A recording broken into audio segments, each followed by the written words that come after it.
Terminemos esta clase hablando de los materiales con los que vamos a operar. Las ecuaciones de Maxwell que les mostré son válidas en el vacío, son válidas en los materiales, no tienen restricciones. Particularmente en el vacío, pues no hay la menor duda de cómo funcionan.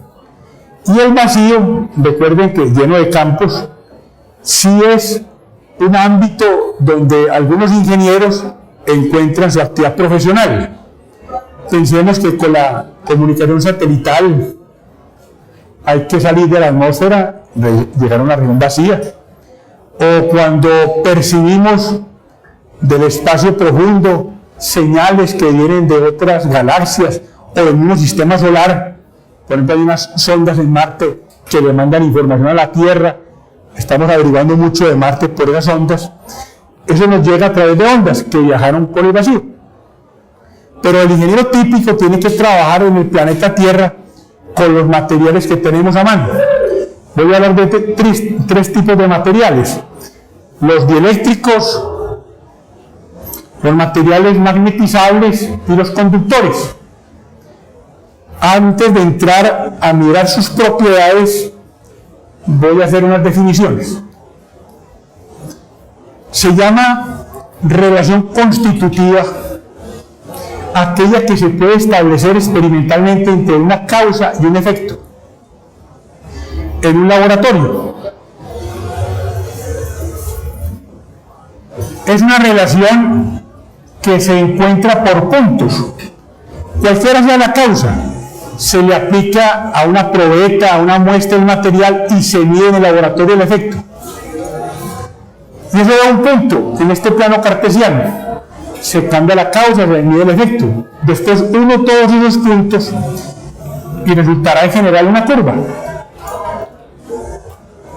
La relación causa-efecto típica es una curva.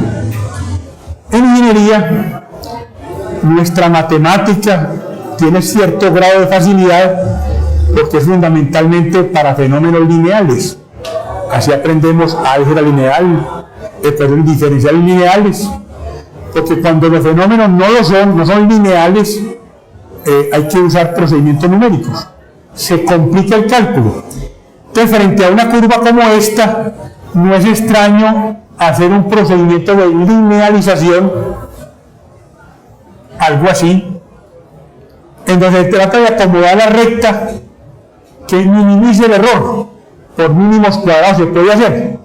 Entonces, lo que era una curva, la volvemos línea recta, y estamos cometiendo errores, que pueden ser muy severos o no, según el tipo de material.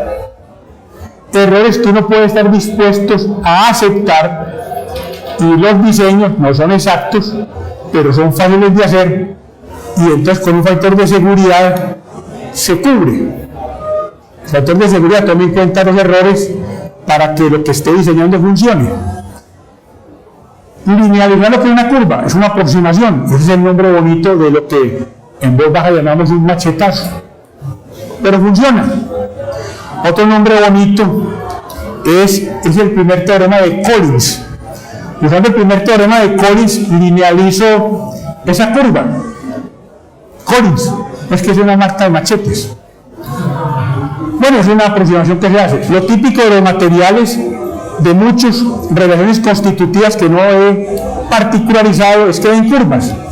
Hay algunos pocos materiales, unos pocos, donde la relación causa-efecto se puede graficar mediante una línea recta que pasa por el origen y cuya ecuación sería de esta forma: el efecto es proporcional a la causa. Se distingue el material lineal porque si duplico la causa, se duplica el efecto. Esta constante no depende de la causa. En el de arriba sí.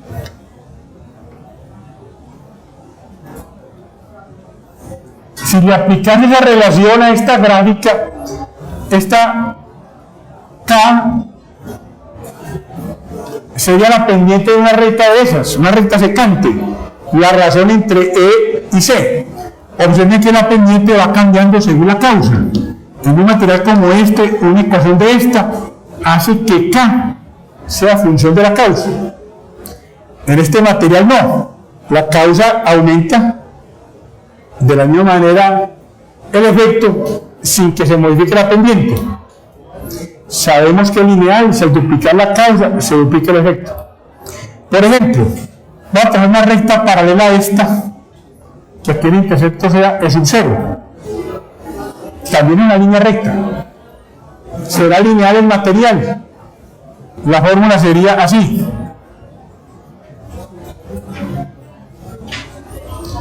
Que sea una línea recta no hace lineal el material. Tiene que pasar por el origen. Si duplico la causa aquí, no se duplica el efecto. Está este término ahí. Este material no es lineal, este sí. Unos pocos materiales de la naturaleza se acomodan bien a esta simplificación. Algunos de ellos son los que utiliza el ingeniero. La muchedumbre de materiales, no. ¿Alguna pregunta en esa definición? ¿Qué es lineal? ¿Qué es isotrópico? Son propiedades del material que no dependen de la dirección. Materiales que en todas las direcciones tienen exactamente las mismas propiedades. Por ejemplo, un material lineal podría presentar entre la causa y el efecto la siguiente gráfica. Cuando la causa, por ejemplo, la causa se aplica en dirección del eje X, su relación podría dar lugar a esta gráfica. Lineal el material, si la causa se aplica en el eje X, sería esta la gráfica. Si la causa se aplica en el eje Y causa es, no es particularidad, muchas cosas, podría ser esta la gráfica. Cuando la causa se aplicó en el eje Y, si la aplico en el eje Z, la causa, podría adoptar esta gráfica. En cada caso una línea recta, pero todas tienen pendientes distintas. Este material no es isotrópico. Entonces, esta ecuación se entiende en términos tensoriales. La causa es un vector, el efecto es un vector, pero la constante K es un tensor, un ente que tiene 9 números.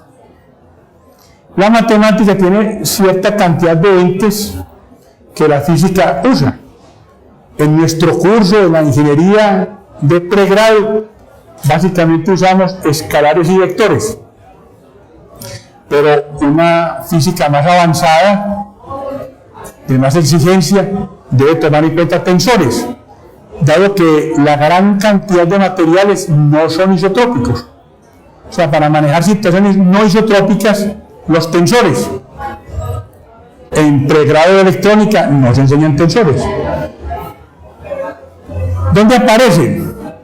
¿Qué materiales no son isotrópicos? Los típicos, los cristalinos. Los materiales cristalinos tienen propiedades que dependen de la celda unitaria, de cómo es que cristalizan, en diferentes direcciones, diferentes propiedades. Los materiales amorfos, no cristalinos, sí son de tendencia isotrópica. Como ejemplo les digo, el vidrio. Suena raro, no es un cristal, es un material amorfo. Si estoy diciendo que el material lineal además es isotrópico, quiere decir que la relación causa-efecto en todas las direcciones es exactamente la misma. La constante de proporcionalidad no cambia con la dirección. Y entonces esta ecuación no la voy a cambiar, solo que ahora K es una cantidad escalar, es un solo numerito en lugar de 9. Cuando el material es isotrópico, el vector E y el vector G son paralelos, porque este es un escalar. Cuando el material no es isotrópico, la ecuación es la misma, pero el vector E y el vector C no son paralelos. Está el tensor ahí K metido en la mitad. Nosotros vamos a trabajar con materiales lineales isotrópicos. Obviamente estoy dejando por fuera la mayoría de los materiales. nuestro curso es estrictamente bastante humilde. Vamos a trabajar apenas un pedacito de todos los materiales de la naturaleza, los que usa el ingeniero comúnmente. Pero hay materiales de suma importancia que no cumplen estos requisitos, muy importantes por sus aplicaciones, que no se estudian en pregrado. Normalmente hacen parte de trabajos de posgrado. El último adjetivo es homogéneo. Son aquellos materiales que de punto a punto, entre dos puntos del material, tienen exactamente la misma propiedad. En el curso vamos a usar todo el tiempo materiales que son al mismo tiempo lineales, isotrópicos y homogéneos. Hay una salvedad. Cuando trabajemos circuitos magnéticos, los ferromagnéticos no son lineales y tampoco son del todo isotrópicos. ¿Alguna pregunta sobre estas ideas? Por ejemplo, la madera. Pueden ver aquí en esta mesa, la madera se caracteriza por tener unas fibras. La madera tiene propiedades que son distintas según la dirección. Por ejemplo, al corte. Si yo tomo un palo y a lo largo del palo doy un golpe, digamos, de hacha, fácilmente abro el palo en dos. Si pongo el palo a través y lo quiero cortar, probablemente voy a dar varios golpes de hacha. Eso quiere decir que la resistencia al corte de la madera es una en dirección de la fibra y otra en dirección perpendicular. La madera no es isotrópica. Miren esta columna. Esta columna es de hormigón. Mirada de lejos, pues uno ve eso como parejo. Pero le ponemos aquí el ojo cerquita y empezamos a notar poros, unas piedritas. Mirado de cerca, esto es una mezcla de arena, cemento con un polvito muy chiquito, agua, cascajo. Si uno lo mira a nivel micro, eso no es homogéneo. Si lo mira a nivel macro, muy de lejos, en promedio sí. Entonces, cosas que no son homogéneas micro a nivel macro, en promedio sí, que es lo que vamos a manejar a menudo del curso, siempre en nivel macro. Estas definiciones, ¿para qué? Los materiales que usaremos en el curso son dieléctricos. En ellos, la relación constitutiva en general para todos, la relación entre los tres vectores es esa que tengo a la vista. Ahí no hay ningún tipo de particularidad. O sea, esta ecuación se cumple para cualquier material, lineal o no, isotrópico o no, homogéneo o no. Una ecuación general. Pero si el material es lineal, homogéneo e isotrópico, las tres al mismo tiempo, entonces, puesta la causa E, el efecto es que el material se polariza, que es proporcional a E. La constante de proporcionalidad se presenta de esta manera. Esa constante es la permitividad del vacío y una propiedad del material que se llama susceptibilidad eléctrica. En los materiales que llamé lineales, homogéneos, isotrópicos, esta K solo depende del material, no depende de la causa. Sería así en el material que sea no lineal. No depende de la dirección, en un material no isotrópico sí. No depende de la posición. Entonces esta K es una propiedad del material. En el caso de estos dieléctricos lineales, homogéneos, isotrópicos, esto es la relación constitutiva. Esta chi se mide en experimentos. Reemplazo la ecuación de arriba. ¿En qué experimentos? Por ejemplo, el material podría ser el núcleo, el dieléctrico de un capacitor. El capacitor se carga, diferentes cargas, diferentes voltajes, y de ahí sale la relación constitutiva. Reemplazo la ecuación y me queda el sub 0 E más E sub 0 sin su E por E. En esta suma, esta ecuación es general, pero ya aquí estoy usando el caso particular. En esta suma, E sub 0 es factor común, y así llegamos a esta expresión, donde este coeficiente que premultiplica a E, le doy el símbolo épsilon, se llama permitida del material, algo que uno encuentra tabulado. Los libros le dan esa información que es fruto de un experimento, para que uno la use. Esta expresión D igual a epsilon E únicamente es cierta en materiales lineales, homogéneos isotrópicos. Si no es así, esta es la expresión que se usa entre los tres vectores. Y siempre aquí es un cero. Detalles. Cuando no hay variación en el tiempo, cuando estamos en condiciones que no cambian con el tiempo, esta chi siempre es positiva. En consecuencia, epsilon, que es todo esto, es mayor que la del vacío.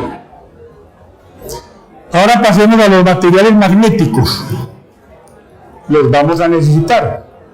Los circuitos magnéticos que se emplean en máquinas, transformadores, los usan. Allí hay que distinguir según el tipo de material. A nivel atómico, como dije al principio de la clase, y en la teoría de Ampère, hay pequeñas corrientes. ¿De dónde? ¿Por qué corrientes? Pensemos que los electrones, al girar en su órbita, muy velozmente, es una pequeña corriente. Esa órbita tiene una cierta área, el electrón da una corriente en su movimiento. O sea, cada electrón origina un momento de dipolo magnético. Además, los electrones tienen un movimiento parecido al del planeta Tierra cuando gira alrededor de su eje y da el día y la noche. Se llama spin. También hay carga de movimiento. El spin da lugar a un momento de dipolo de cada electrón. En el núcleo, protones y neutrones también tienen spin. De modo que tengo fuentes de dipolo magnético que tienen origen en espines y en órbitas. Cada átomo tiene una muchedumbre de protones, electrones y neutrones. Cuando sumamos todo eso, sumamos vectorialmente las cantidades y da cero, el átomo que es como un individuo no tiene imancito, ese material se llama diamagnético. Fue descubierto en un experimento de mucha precisión por Faraday. Los descubrió porque tienen esta propiedad. Cuando un imán se acerca a ellos, son repelidos por el imán, empujados. En estos materiales, la susceptibilidad magnética es negativa. Tienen menos permeabilidad que el vacío. Son menos permeables que el vacío, pero la diferencia con el vacío es muy poquita. Prácticamente tiene la permeabilidad del vacío, aunque un poquito menos, 0,9999, la del vacío. ¿Por qué negativa?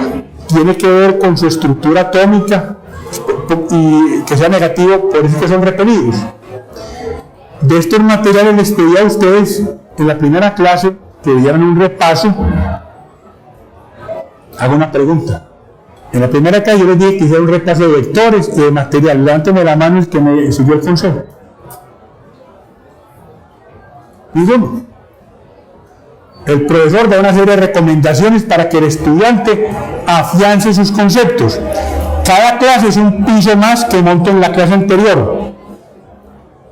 De pronto el estudiante tiene que preparar un piso, un examen, y tiene un tremendo cantidad de material para aprender en 2 horas. Pero no le va bien. En la primera clase también les dije, el aprendizaje es responsabilidad de ustedes. Si ustedes no quieren estudiar, no aprenden. Yo ya estoy aprendido. Yo lo que hago es que les doy una información y ustedes tienen el compromiso de ir a aprender. Y ni siquiera en la clase se aprende.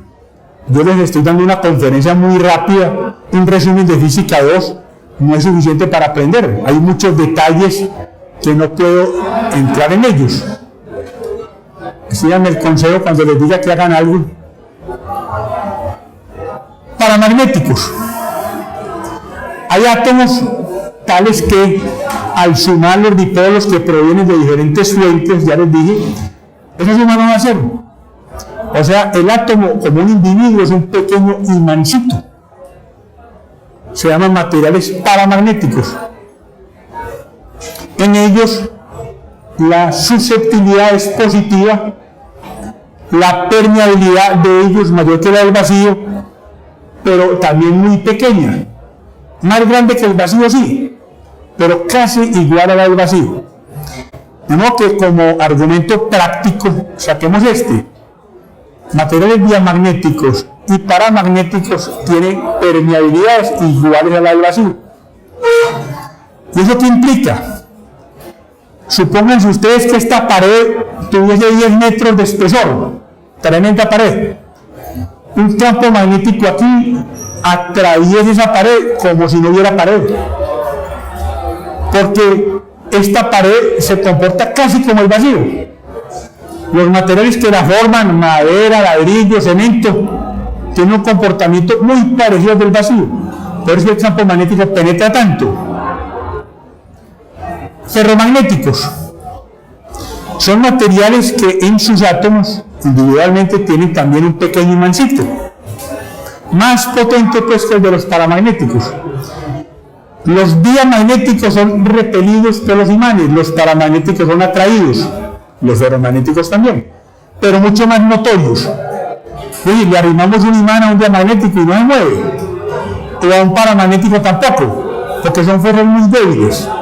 Al ferromagnético es notorio el movimiento. En estos materiales la chi es bastante grande con respecto a acero, y lo mismo la permeabilidad con respecto a la del vacío. Podemos tener permeabilidad de 2, 3, 4 mil veces la del vacío, hasta 1 millón de veces, según el material. O sea, la mu en esto sí es muy alta. 3 categorías, pero cada una pues tiene sus divisiones. Hay materiales antiferromagnéticos, hay ferrimagnéticos, las ferritas tienen un montón de familias. Bien, ese tema no lo podemos tocar en el curso. En estos materiales, la relación entre los 3 vectores es B igual a mu sub 0 H más M. La relación causa-efecto en estos materiales es que el efecto que es M lo produce H. Aplico H y el material se magnetiza. ¿Cómo aplico H? El material, por ejemplo, devuelve el núcleo de una bobina, pasa corriente por la bobina y produce H. Y el material se magnetiza. Mostraba al principio de la clase, aparecen dipolos y se orientan. Entonces, N es el efecto. Si el material lineal, homogéneo, isotrópico, esta es la relación constitutiva y esta es la que llamé susceptibilidad magnética. Al reemplazar en esta expresión, nos da, y al sacar de un H, obtengo esta expresión, donde el coeficiente de H es lo que llamé permeabilidad del material, mu sub 0 por 1 más chi sub m. Observen este detalle, como está sumado con un 1, la susceptibilidad magnética carece de unidades como la eléctrica. Tanto la chi es como mu y epsilon se encuentra en tablas de materiales. En estos materiales entonces la relación constitutiva es B igual a mu por H. En los dieléctricos B igual a epsilon E. Esa es la ecuación particular. Sea cualquiera el material, este ecuación se cumple entre los vectores magnéticos y este entre los eléctricos. Siempre sub cero, siempre mu sub cero. ¿Preguntas? Por último, los materiales conductores. En estos materiales la causa es E. En un conductor los electrones se están moviendo en todas las direcciones al azar. Y eso no va a llevar a una corriente, porque el movimiento de los unos se cancela con el de los otros. Para que haya una corriente hay que imponer un orden. Entonces se aplica E. Organiza los electrones, se muevan en la dirección opuesta a E, y aparece J como efecto. Esta ecuación se conoce como la ley de Ohm, válida para materiales lineales homogéneos isotrópicos. G es la conductividad del material. Para que tengan una idea, el mejor conductor, la plata, el que sigue el cobre, que es el más común, su conductividad está alrededor de 6 por 10 a la 7 Siemens por metro. Siemens es la unidad inversa al ohm. Ley de Ohm. La ley de Ohm tiene varias presentaciones. Para corrientes volumétricas, esa es la ley de Ohm. Podríamos tener corrientes en una superficie. La misma idea, solo que ahora se habla de densidad superficial de conductividad superficial. Es eso. La misma ley, pero para corrientes de superficies. En hilos, la corriente es I, o al revés.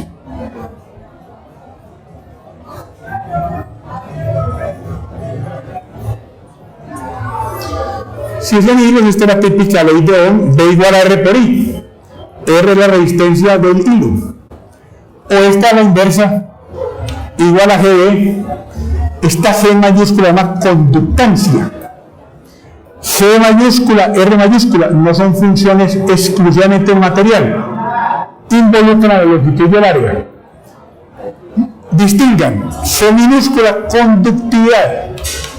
G mayúscula, conductancia. Eso no es lo mismo.